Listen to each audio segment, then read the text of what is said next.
요 얘기 하고 싶었던 건데 사실은 이거 말고 그러면 이제 명상을 왜 하냐? 그럼 이제 깨달음이라고 말하면 좀 너무 거한데 깨달음이라는 거 이제 얘기를 좀 해드릴게요. 깨달음 그러면 너무 거해. 사람들의 갖고 있는 이 단어에 대한 인식이요. 너무 수준이 높아. 여기 있어. 어. 거의 하늘 끝까지 다 있어요. 깨달음이라는 단어에 대한 모든 대부분의 사람들의 생각이 여기 하늘 끝에 다 있어. 그래서 누군가 앞에서 말도 못해 이 말을. 저는 깨달음 공부하는데요. 그러면 사람들이 피식피식 할 거야. 야, 너가 이렇게. 근데 깨달음이라는 걸요. 이렇게 말도 안 되는 이런 사실 우리가 갖고 있는 상인데 이런 뭐 부처님이나 뭐 예수님이나 뭐 예수님은 깨달음이랑 상관없지만 이렇게 성인들만 맛보거나 갈 수 있는 그런 영역이라고 보지 마시고 그렇게 보지 마시고 매 순간순간 내가 하는 일에서 내 삶에서 아주 작은 분야에서도 다 작은 깨달음이라는 게 있어요. 이렇게 하나하나 다 있어. 요 사이에도 있어요. 그 깨달음이라는 게 있어. 그걸 어떻게 아냐면 공부를 하다가 안 되다가 어느 순간 탁 되잖아요. 머리가 이렇게 탁 그 느낌이 있어. 그걸 맛본 사람들은 알아. 한 두세 시간 걸려도 못 풀던 문제를 어느 순간 이게 내가 탁 하고 알면서 이걸 딱 풀잖아요.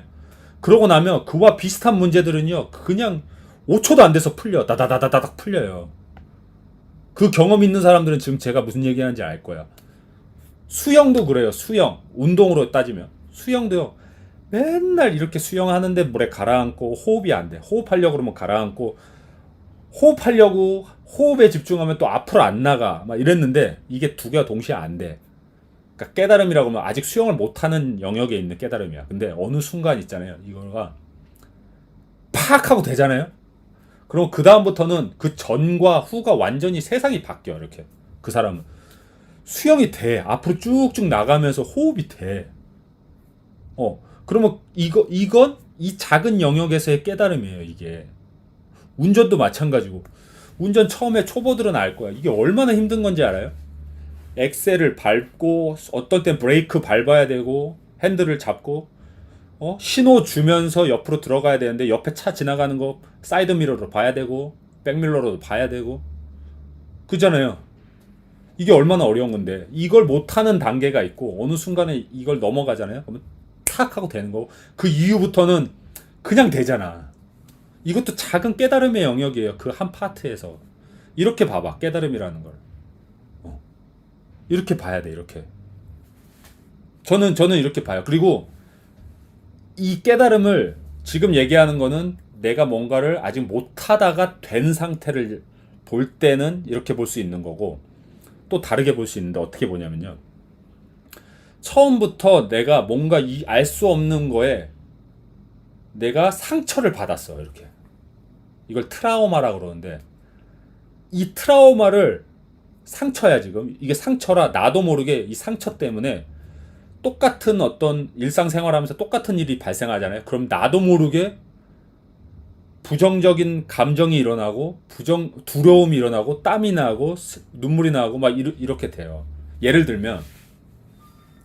거예요. 예를 들면 제가 하나만 예를 들어볼게요. 실제 경험이니까 20대 초반 때 이유는 몰라. 오토바이 타고 운전을 할 때 동호대교 서울 압구정 넘어가는 동호대교 있잖아요. 그때 이 트라우마라는 게 재밌다니까. 이유는 모르는데 그 동호대교 중간에 이렇게 그 조명 켜주는 그 불 같은 거 있거든요. 조명 저녁에 전등. 근데 그 전등 중에 하나가 이상하게 제 눈에 이 트라우마인데 이상하게 트라우마가 걸린 거야. 제 눈에 뭐로 보이냐면 여고생이 이렇게 가방을 메고 있는데 목이 없어. 목이 없어. 이렇게 그냥 그러고 바다를 이렇게 보고 있는 모습으로 저한테 보이는 거예요. 이거 진짜 제 경험인데. 근데 그게 이유도 모르겠는데 그런 트라우마가 나한테 걸렸어, 나한테. 그래서 나는 동호대교를 어떨 때는 오토바이 타고 제가 가야 될 때가 있잖아. 저녁 때나 뭐 새벽에. 그러면 이미 동호대교를 타기 전부터 제 몸에 두드러기가 나요. 이렇게 그 닭살이. 그리고 땀이 나고 그쪽을 못 봐. 앞만 봐. 아무것도 아닌데.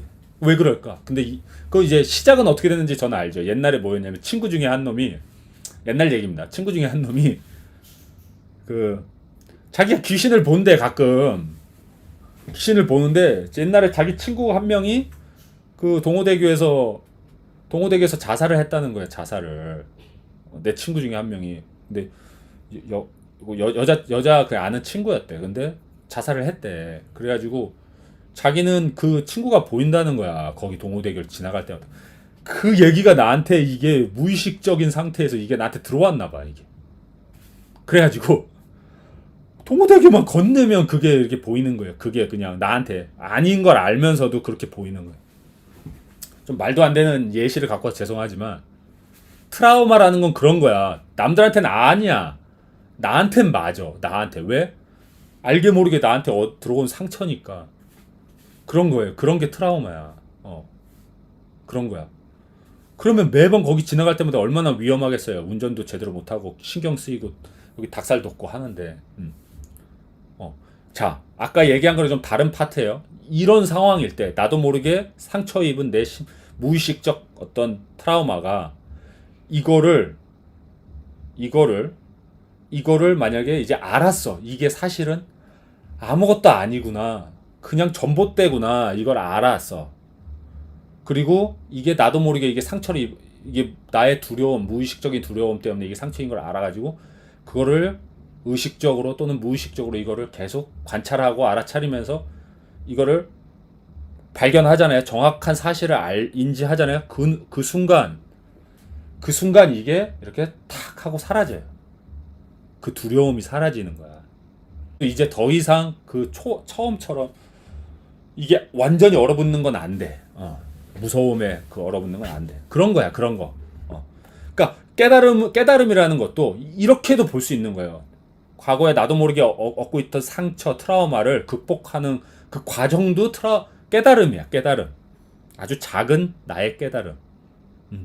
그걸 이겨내 나가는 것도. 그런 영역에서 보면 이제 제가 저희 아버지가 이제 전라도 사람이고 이제 나도 그 피가 있잖아요. 그런 거 같아. 자꾸 중요한 말 앞에 놔야 되는데 자꾸 뒤로 가네. 아무튼 그래. 그래서 제가 진짜 하고 싶은 얘기는 뭐냐면 그러면 이 전 상태에서는 의식적으로 극복을 못하던 것 나도 모르게 막 땀이 나고 여기가 닭살이 돋고 하던 이런 거 있잖아요. 그걸 일로 넘어가려면 이 상태 깨닫고 이걸 극복하는 단계로 넘어가려면 어떻게 우리의 의식과 무의식이 변화해 가는지를 연구를 해보면요. 어떻게 되냐면